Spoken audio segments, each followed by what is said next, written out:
La province de l'Ituri, une fois de plus secouée par une série de morts.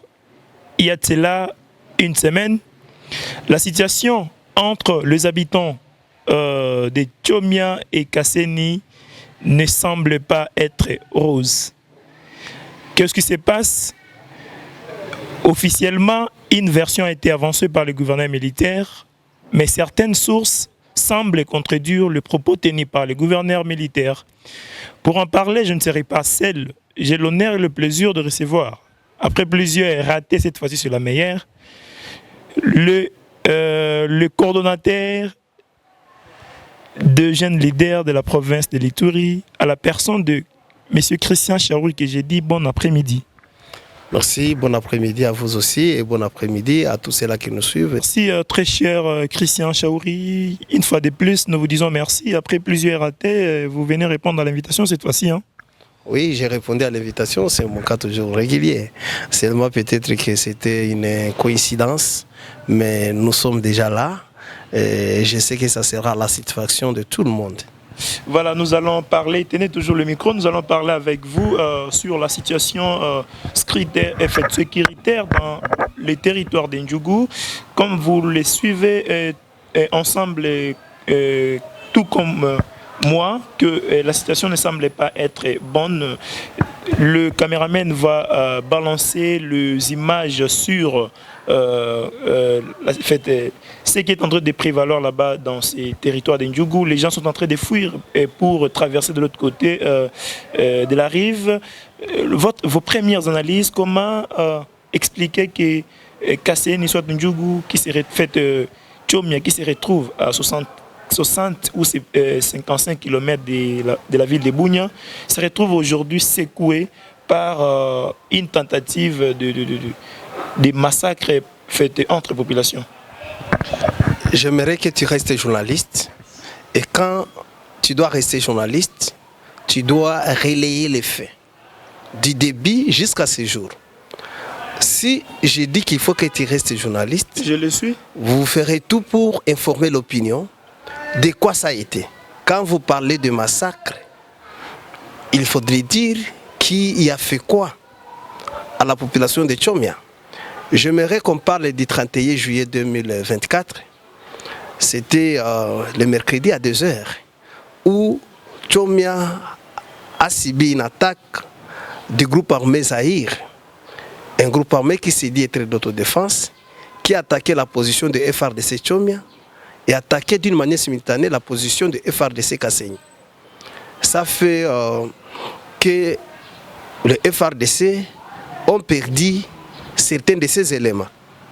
Mais aussi du côté population, comme cette situation s'est dégénérée jusque pendant la journée, pendant que le FRDC tenait toujours pour mettre en déroute ses ennemis de la paix, il y a aussi certains de nos compatriotes, paisibles populations, confondues, qui ont aussi perdu leur vie.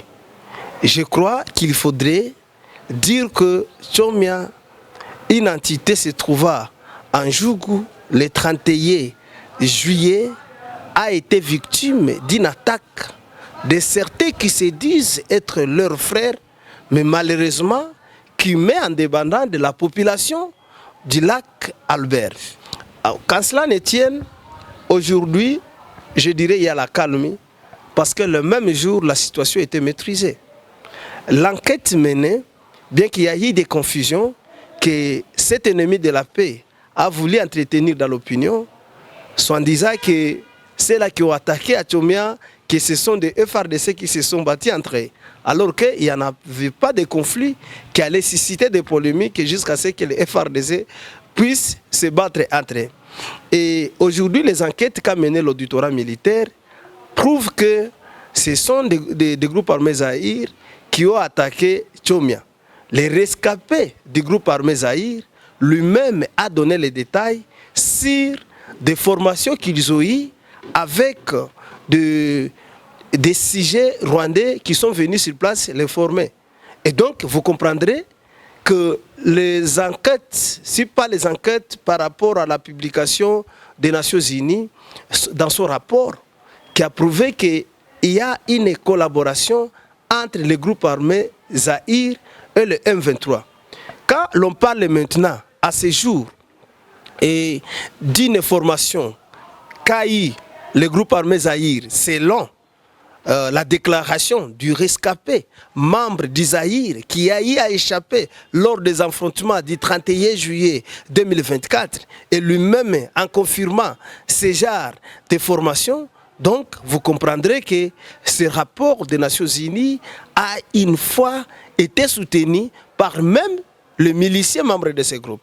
Et donc à Tchomia, il y a eu les INEL, donc je dirais les alliés du M23 qui se cachent dans les groupes armés Zaïre qui ont attaqué les forces armées de la République. Très cher Chaouri, moi et vous, nous étions à Bunia le 31 juillet. Mais selon les informations de ceux qui étaient sur place, ils avancent et une version selon laquelle il aurait une permutation entre un officier qui devrait quitter de Tchomia pour Kasseni et un autre qui devrait quitter Kasseni pour Tchomia. Et vu que celui de Tchomia ne voulait pas rejoindre son poste et pour lequel il a été affecté, et plutôt la personne qui devrait le remplacer a pu envoyer des gens pour le menacer. De cette manière, il a été abattu.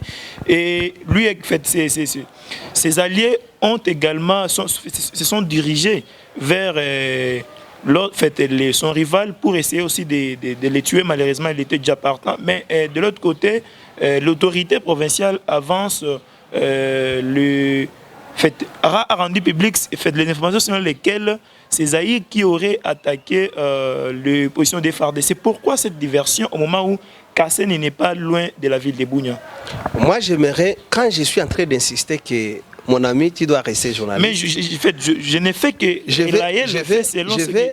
veux que tu restes toujours journaliste. Et si j'insiste à ce point, c'est par rapport à ce comportement que moi je vais encore l'observer. Quel comportement? Moi et toi, nous sommes ici à Bunia. Mais les gens qui étaient sur place. Mais je te dis, il y a France 24 qui diffuse et ces journalistes n'étaient pas sur place, sur le lieu.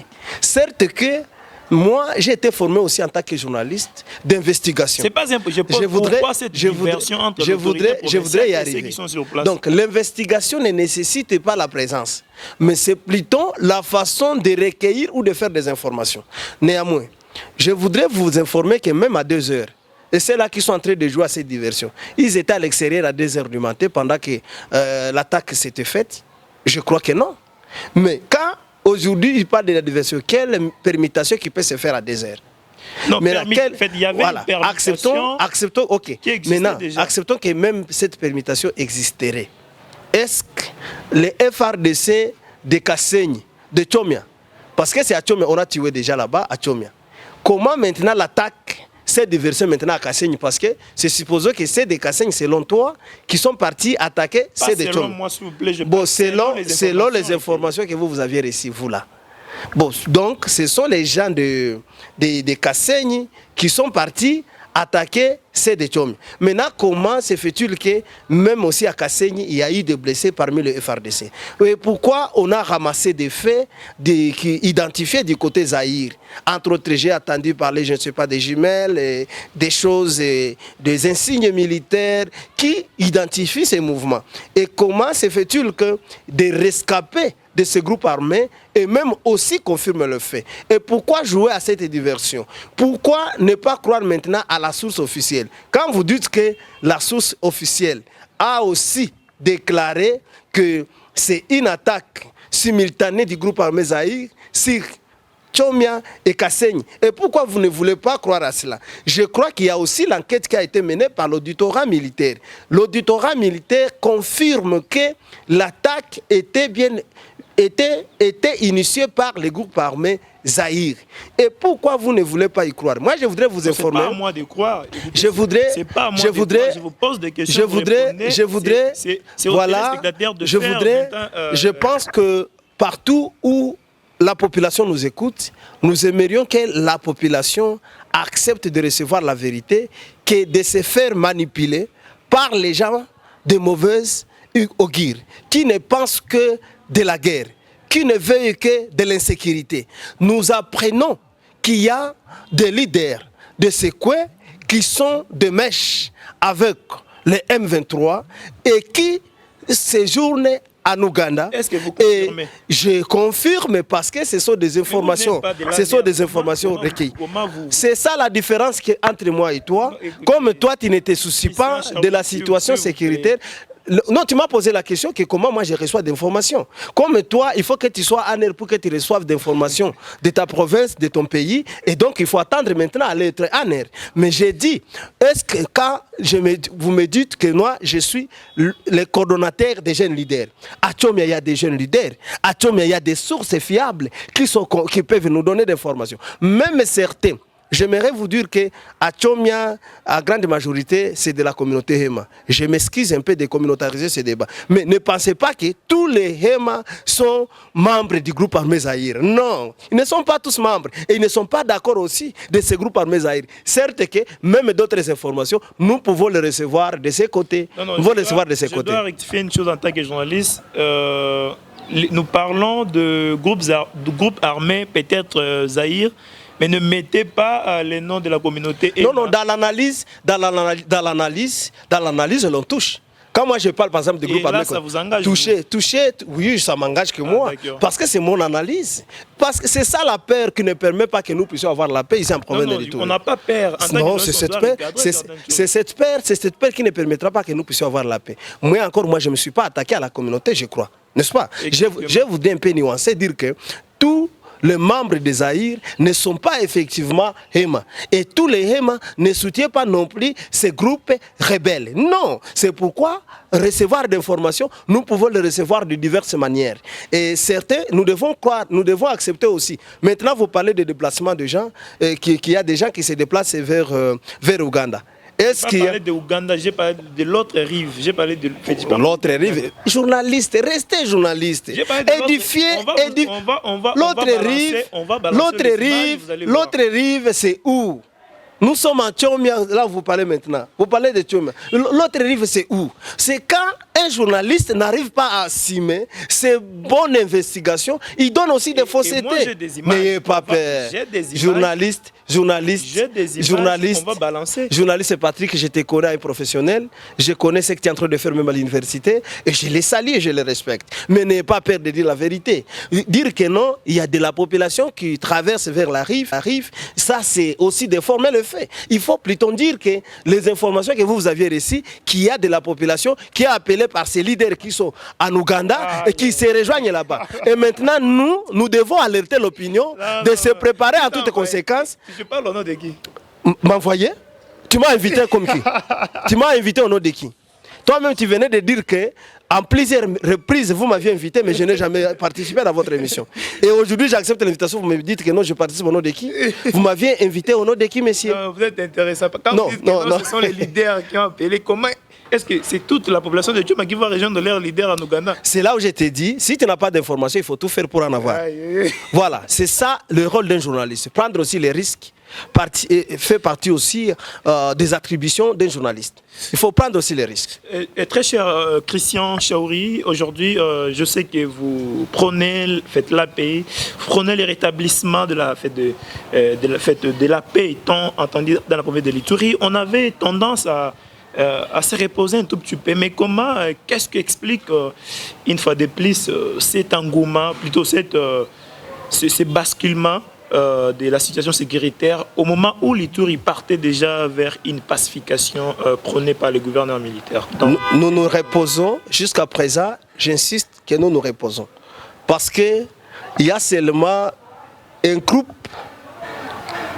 qui s'appelle d'autodéfense, un groupe armé, qui collabore avec les ennemis de la République. Quand un groupe s'aligne et s'attaque contre son armée, certes que c'est un groupe rebelle.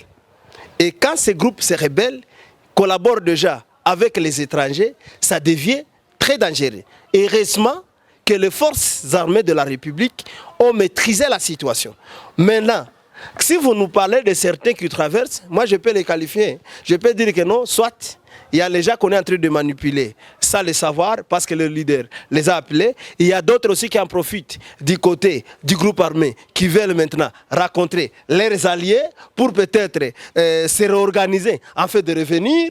Et donc, c'est que moi je peux dire maintenant, il y a déjà de la calmie. À Tchomia, il n'y a plus de problème. Il n'y a plus de problème. Depuis le 31, la situation était résolue. Mais nous dire aujourd'hui que les gens se déplacent, c'est sur base de quoi? Il y a eu une attaque? Il y a eu quoi? Qu'est-ce qu'il faut déplacer? C'est là où je vous parle un peu de cet appel de certains leaders par rapport aux propos que j'ai eu à attendre à travers les autorités de la place qui font appel à leurs membres en fait de rejoindre toujours les subalternes qui sont en Ouganda. Mais celui qui ne se reproche de rien, moi, je pense qu'il ne peut pas quitter Tchomia. Pour aller où? Pour aller faire quoi? À Tchomia, il y a de la paix. Chère population de Tchomia, ne vous faites pas tromper par ces leaders qui ne vivent que de ça. Ne font pas vraiment que vous puissiez accepter. Aujourd'hui, l'Ituri a besoin de la paix. Et moi, je n'ai pas peur. Certains me menacent même. Vous n'êtes pas les seuls. Il y a les gens qui m'appellent même au téléphone et me disent que non, Chaouri, vraiment là, nous allons vraiment te tuer. Et moi, je vous menace? Je dis, avec aussi des propos comme les autres, je dis, il y a d'autres aussi qui s'attaquent à moi. Ils me disent que non, Chaouri, tu parles trop. Et là, nous te promettons la mort. Et dès que nous allons te trouver, et d'ailleurs, d'autres m'ont dit quoi? D'autres vont me dire qu'ils vont me trouver même dans ma chambre, qu'ils vont dormir avec moi sur mon lit. Moi, je dis, est-ce que moi, Chaour, je vais avoir peur de la mort? Je connais qu'un jour, je vais mourir. Pourquoi avoir peur de la mort? Je dis, j'accepte de mourir, mais pour dire la vérité. Et non être esclave d'un groupe déjà qui ne veulent pas la paix. Je n'accepterai jamais. S'il faut mourir, je vais mourir en disant la vérité. Mais néanmoins, je ne suis pas aussi le seul. Il y a d'autres que vous aviez tués. Il y a d'autres aussi qui sont tués. Il y a d'autres aussi qui meurent par l'accident. Et si moi, je mourrais que parce que j'ai dit la vérité, pour que je sauve certaines vies, où est le problème? Je sais que mon Dieu est protecteur, il va me protéger. Et vous serez jugé une fois que vous faites cet acte. Mais moi, je serai en train de dire la vérité. Merci, très cher Chaouri Christian. Très cher téléspectateurs des Bunia Today Télévision, nous vous rappelons que nous recevons cet après-midi l'acteur politique et le coordinateur des jeunes leaders dans la province de l'Ituri, Christian Chaouri, avec qui nous débattons la situation sécuritaire dans les territoires d'Indjougou qui avait été secoué par les attaques, disons comme il venait tantôt de le dire, du 31, pas comme je venais de le dire, comme c'est dit. S'il vous plaît, du 31 juillet 2024. Et vous avez suivi ces analyses de part et d'autre. Nous allons citer Christian Chaouri, un appel à la population, soit une recommandation aux autorités qui sont les nôtres. Je commence par inviter les services de sécurité à la vigilance. Je crois que ce comportement doit les alerter. Cet appel de certains leaders qui sont en Ouganda, invitant la population de Tchomia, créant des rumeurs, créant des frustrations, créant la désolation sur l'ensemble du littoral de lac Albert, je crois que ceci doit interpeller aussi les autorités en fait de prendre au sérieux cette situation. Ce n'est plus de la blague. Donc le rapport publié par les Nations Unies doit être aussi pris au sérieux. Et je crois qu'il faudrait déployer les services de sécurité sur le littoral de lac Albert pour sécuriser la population, mais aussi j'appelle à toute la population de Tchomia, tout comme de Kasségne et ses environs, de vaquer librement à ces activités, de ne pas accepter d'être manipulés par les gens qui ne sont pas sur place ici, mais qui les appellent, tout en sachant que bientôt ils vont encore retourner, ils ne peuvent pas laisser aussi leur sol, parce qu'ils ont de l'obligation de vivre chez eux. Et je crois, le faire ainsi, ça va beaucoup aider. J'invite la franche collaboration et de la confiance de la population envers aussi ces services de sécurité, son armée et ses autorités. Dès que la population, vous n'aurez pas confiance avec votre armée, certes que vous serez pris comme des rebelles, alors que vous êtes une population consciente. Nous vous invitons encore une fois de gagner confiance à vos autorités, de gagner confiance à votre armée, de collaborer avec vos services de sécurité pour que la paix se rétablisse, pour que le développement de notre province prenne l'élan. Et je profite de cette occasion pour inviter tous les groupes armés qui s'engagent contre la République de cesser de déposer les armes et rejoindre le processus de paix. J'invite ceux-là qui ont accepté de signer l'acte unilatéral de paix, de pouvoir le respecter. Et je les invite aussi de s'aligner comme des Wazalendo qui combattent derrière le FRDC pour booster dehors l'ennemi de la paix et surtout que nous sommes sous l'agression. J'ai ça, mon message, et je crois que personne aussi ne puisse déformer mes faits. C'est que nous avons lancé, nous avons besoin de la paix. Nous avons besoin de la cohabitation pacifique, nous avons besoin de la cohésion sociale, et c'est sur ce que nous invitons toute la population de pouvoir accepter de vivre ensemble, de rester dans leurs milieux respectifs pour que les choses marchent bien, de ne pas accepter de traverser vers les côtés de l'ennemi, mais plutôt de rester du côté de la République. Merci de nous avoir honoré, très cher Christian Chaouri. C'est la première fois, mais je ne pense pas que ça sera la dernière. Et nous disons un très grand merci à tous ceux qui prendront le temps de suivre cette émission. Et bonsoir et peut-être bonjour chez vous. Je pense que je vais vous retrouver d'ici là. Mais n'oubliez pas que le mal n'oublie jamais son auteur. Les karmas existent toujours. Au revoir.